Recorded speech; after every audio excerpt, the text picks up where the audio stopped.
السلام عليكم ورحمة الله وبركاته. مرحبا بكل أحبابي وأصدقائي ومتابعيني.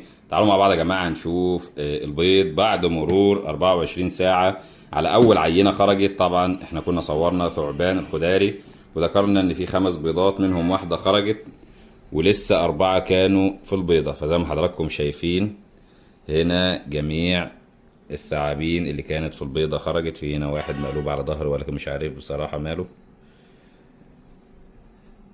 لا طلع بيستعبط. بصوا يا جماعة هنا بقى، ادي واحد، ادي اتنين،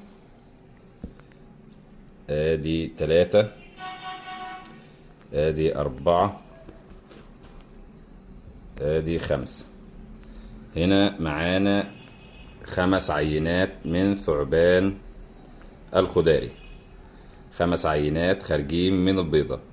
طبعا انا هنا حضرت لهم علبة زي ما حضراتكم شايفين عشان انقلهم فيها. خليكم لحظة واحدة معايا. بصوا يا جماعة، دي هنا علبة كده فيها بيتموس. طبعا بيتم ترطيبه عشان هتخش بعد كده العينات ديت او الثعابين دي هتخش في مرحلة تغيير الثوب. بعد خروجها من البيضة اول حاجة بتعملها ان هي بتخش في مرحلة تغيير الثوب. فانا لازم اهيئ لهم علبة كده زي ما حضراتكم شايفين ويكون فيها نسبة رطوبة لحد ما يغيروا الثوب بتاعهم. طبعا احنا هنقفل عليهم دلوقتي ونخرج عينات البيض اللي فقست. بصوا يا جماعة، ادي هنا واحدة، اتنين، تلاتة، اربعة، خمسة. هنا 5 بيضات اللي فقسوا منهم ال5 ثعابين دول. لسه طبعا معانا هنا 4 بيضات برضو دول ثعبان خضاري، ولكن دول تم وضعهم بعد دول باسبوع تقريبا او 10 ايام. ومعانا هنا عينات للكبرى.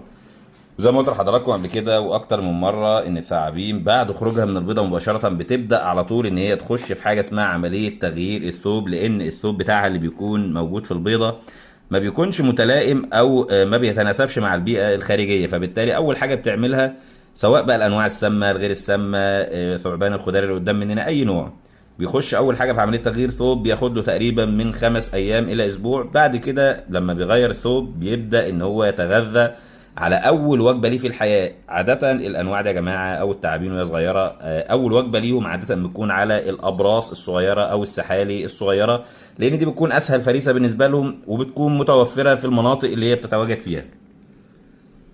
اللي قدام حضراتكم ده هنا زي ما ذكرنا امبارح ده ثعبان الخضاري او كما يسمى افعى الفئران، وده نوع سمه ضعيف جدا على البشر. فاحنا هنسيبهم هنا في العلبة دي لمدة اسبوع لحد ما غيروا الثوب بتاعهم، وبعد كده بنبدأ نقدم لهم اول وجبة ليهم في الحياة. وطبعا انا بالنسبة لنا لان انا هنا ما بيبقاش متوفر عندي ابراز، فبالتالي بيبقى عندي هنا بعد كده ممكن ان احنا بنقطع صدور فراخ اللي هي الصدور الفراخ البيضة او كده، بنديهم وجبات بتبقى صغيرة على قدر حجم الثعبان في المراحل الاولى لحد ما يبدأ ان هو ياكل بنفسه. فهنتابع مع بعض ان شاء الله.